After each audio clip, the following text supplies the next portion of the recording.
welcome back to the final installment of the HighGuardianSpice redesigns. Took me long enough, but it's fine. I mean, we're here, we made it. And it didn't take me an entire year to do the next part. I think that's a really good track record. I think that's really great. This is a little bit of a shorter video than the other ones because I, don't have that much to say because it has been a year. But I did make a little bit more research into the characters. For the last video, I kind of just looked at what I had already said about Thyme and then at her very short fan wiki page, which probably tells you enough about the characters as is, aka that they have nothing to say about themselves, which I think is really sad. Yeah, anyways.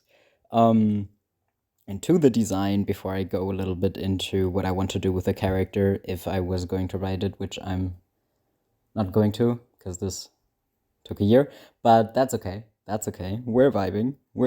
This is fun. I think this has been fun. Thank you for the people that watched the video that came, before this one, the part 3. It was a lot of fun to make. I had to change. Well, I was kind of forced to change editing softwares because the old one simply ceased to exist, which is fine, but whatever. Back to the frickin' video, actually. Yeah. About Parsley. She's a dwarf who wants to be a guardian, but her parents want her to be a blacksmith. And she has a bunch of siblings. And that pretty much sums up her character. She has a bunch of siblings and she wants to be a guardian, which is, that's fair. That's fair. Not wanting to be there for your fucking, oh, I said a bad word, for your family when they don't really appreciate you. That is a fair reason, wanting to be a guardian and kind of get away.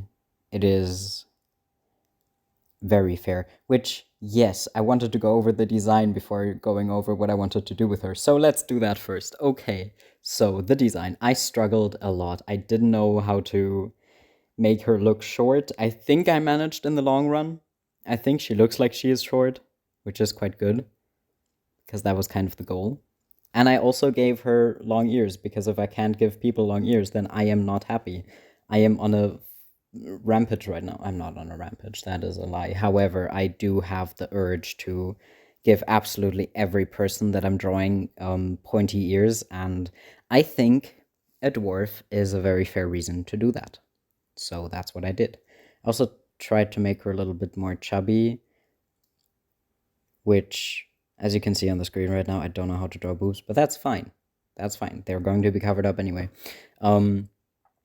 Yeah, anyway, the chubbiness. I don't know how well I did it, but that's okay. I mean, practice makes perfect, and I tried, and I think I managed all right.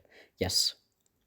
Yeah, I gave her a little bit of a funky hairstyle with 2 braids at the front, and then kind of a big braid in the back that would go around her midsection to longer. It's very thick. I didn't draw it from the back, which is unfortunate, but whatever. I also gave her 2 outfits, which we're going to see in a second after I have finished figuring out the outfit that I wanted to do for her first, which was such a struggle. I kind of gathered references before starting this, and then I sat there and I was like, I have no idea what to do. I do not know. So that's why the outfit looks a little bit very frumpy right now. It was a ride. I was not enjoying it. And then I gave her heavy boots and tried again, and I am aware these boots look a little similar to Rosemary's boots, but maybe that's what they bond over, that they have a similar style, and they like that. Because I also gave her, oh my god, did I just repeat? No, I didn't. No. We're fine. We're fine. I didn't. No, of course. I didn't repeat Rosemary's design 1-for-1. No, I actually didn't. They're actually pretty different from each other. They do share a more similar color scheme, which we will see later on because I was struggling immensely. But maybe that also shows how similar they are in certain ways. We'll see. We'll see. Yeah, no, but I struggled a little bit with the design. It was a ride. I ended up giving her these kind of pantaloons, bloomers type pants, very voluminous. This would be her guardian design, so like what she would go adventuring with. The next outfit is kind of her blacksmith design, what you could do with her story because I don't know what to talk about her design at this point. Um, I can talk about her design a little bit more, but it also coincides with her story, so it's okay if I talk about her story. Anyways, um, I know exactly what I'm talking about. I'll get to my point now. Yes, story wise. She wants to be a blacksmith. Her parents. No, wait. She wants to be. This is going great. She wants to be a guardian. Her parents want her to be a blacksmith. Yes. However, for like most of her life, she's kind of been used as a free servant almost, which her parents, loaded off chores to her, loaded off duties to her, loaded off their fucking children to her so that she would have to take care of them. All that good stuff that is really fun and really helps in the development of a person and definitely doesn't make you resent your parents or your siblings. Though I don't think she resents her siblings. I think she does kind of resent her parents for putting all of that strain on her from a very young age because she's also just around 20, I'm pretty sure I made her. Well, 20 in dwarf years. Human years, maybe more, maybe less, depends if they age differently. I didn't give it too much thought, but I all wanted them to be in a sort of similar age range. This is where I, in the video, made her second outfit and realized I had tossed the sketching of the body, so I had to kind of figure it out. But that's okay. It's fine. I managed. Yes.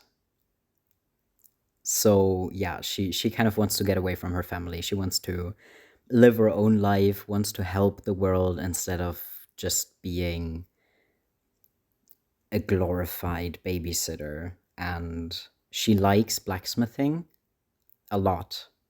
She does like it a lot. However, she doesn't like it enough to wanting to do it her entire life.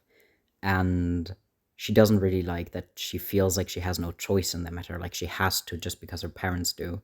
And her parents have enough children to kind of give her the freedom of not taking over the business. Yeah, that is kind of a little bit the bare bones of her story. She would really want to escape, and I think that's kind of the entire theme with most of these characters. They all kind of want to escape from their home situations and mm, find answers and find out more about themselves while going to this academy. And that's a good basis actually for a group finding each other. Now that I think about it, that was completely by accident. Well, probably wasn't in my original thoughts. I just forgot about it. I do that a lot. I'm realizing that recently. I always think I know everything, and then I come back a year later and realize, nope, you have not remembered a single thing, and you also didn't write it down because you thought you would remember everything. But that is kind of my advice. That won't happen with the Fate rewrite slash rework that I promised so diligently last video, because there I actually started writing stuff down and I have a different person that I am talking it through with, my very beautiful, gorgeous girlfriend, who will hopefully watch this and then cringe at the fact that I just called her that. But that's okay. Yeah, so it won't happen with that. Back to the frickin' design. I gave her an adventuring cloak, and I gave her a scar. That's what I wanted to say. I gave her a scar on her cheek that comes from a burn wound when she was younger and already working the smithy, and one of her younger siblings came to talked to her, came to engage with her, and she was like, please go away. I'm like, this is a dangerous place for you to be. And they may or may not have listened, and an accident ensued, and it burned her face. And her parents blamed her for it because she's the oldest one. She has to be responsible. If anything goes wrong, it is her fault and not any of the others, which evidently the sibling was a child and couldn't have known better, but it still kind of sucks when you get kind of loaded with the blame, even though you couldn't have done anything, because at that point she was also technically way too young to work the smithy in the first place, and she did it anyway. And so what I'm trying to say is it all comes back to the parents and how bad they are. Yeah, but that is kind of the basis, that she's trying to escape kind of her homeland, but her homestead, but also shares like still a deep and immense love for her siblings and for her parents. It's like the only life she's ever known, all that good stuff, and doesn't really know how to fully break away from it because she doesn't want to break away from it. She just wants her freedom too. And in her mind, she's still trying to figure out how to have both, but she really, really hopes that she can have it because it would probably crush her immensely if she had to give up one for the other. Kind of like if you've watched the half of it, there's this line where one character says to another that basically if he does what he wants to do, then he breaks the heart of his grandma, and if he does what his grandma wants him to do, then it'll break his own heart. So he says it's either her heart or mine. And it's a really good line, and I think it would fit well for Parsley, who maybe feels the same type of distress inside herself with, being allowed into the academy, but more allowed into the academy for the blacksmithing course that they also have, but secretly going in and going into the guardian course, which her parents don't know about because she hasn't told them, because she knows that they are going to react badly.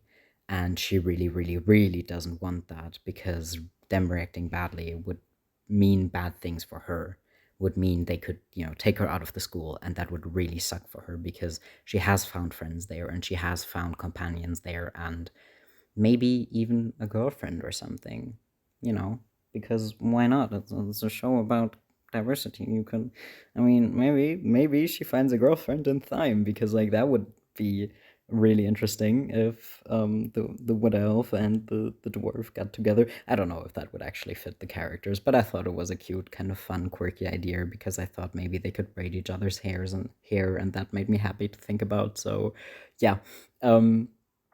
Right now in the video, I am struggling immensely with color. I'm putting down an acid yellow that I already hate, but I did it to apply a kind of coloring mask and see if I can do something with that. And then I struggled more, and then I looked up complementary colors, and then I struggled some more. And if we're lucky, we're going to see me not struggle for like some time, but it is doubtful because I did struggle a lot. I spent at least 10 minutes just on the colors because I simply could not figure them out. I have I have a problem with that. I have a real problem with kind of picking colors that aren't the standard blue and red and purple. It's a struggle. I'm going to change the color of the cloak like so many times. Right now I'm futzing with the background to maybe get more contrast in. Um, Now I'm changing the top to green, which I don't have to say because you can very clearly see it, but I'm saying it anyways in case you can't. I am struggling with the colors immensely. Um, and I feel like I should get to talk about that since it's my video. I struggled with the colors so much, and it annoyed me so much. And then I had colors that I liked, and it still didn't look good, and I was struggling. I was like, what the fuck is going on? And I'm going to set the entire layer to grayscale in a second, I think. And then I'm going to be like, oh shit, I know what the problem is. There's like zero contrast. And then I got really sad because why is there no contrast? This is just a stream of conscious at this point. I am so sorry. Um, But the top color will remain almost the same, and the bottom color will also remain almost the same. It's just the intensity and the saturation. Yeah, here I changed the line art color to black to see if it's better, and then I figure out that I have like zero contrast and everything, and it made me very sad. Yeah. Now I'm going to futz around with the colors a lot. Here's the immense cloak changing that I did, and like changing the colors around and thinking about what would fit her. I like color picking for characters a lot. I don't really give it much like thought. Like I'm not like, oh yeah, this color represents this and that, which maybe I should do. That might be a good idea. Yeah. But this was for fun, so I didn't do it. I think the colors do look quite alright in the end. Maybe not the best. The cloak is definitely kind of just a boring gray, but I thought it was fine to as to not kind of clutter up the rest of the design. Yeah, but I think she looks like she could be a very good adventurer. I would think she would be kind of more the melee kind of stealth also because she's small, so she can sneak. And that was the extent of my thoughts. But I'm really happy that I did it and that I thus finished the series, because I feel like that was needed for my own sake. And I hope you had fun with the video, even though the voiceover was a lot. Yeah, have a nice day. Hope you find something that makes you happy this week, and goodbye.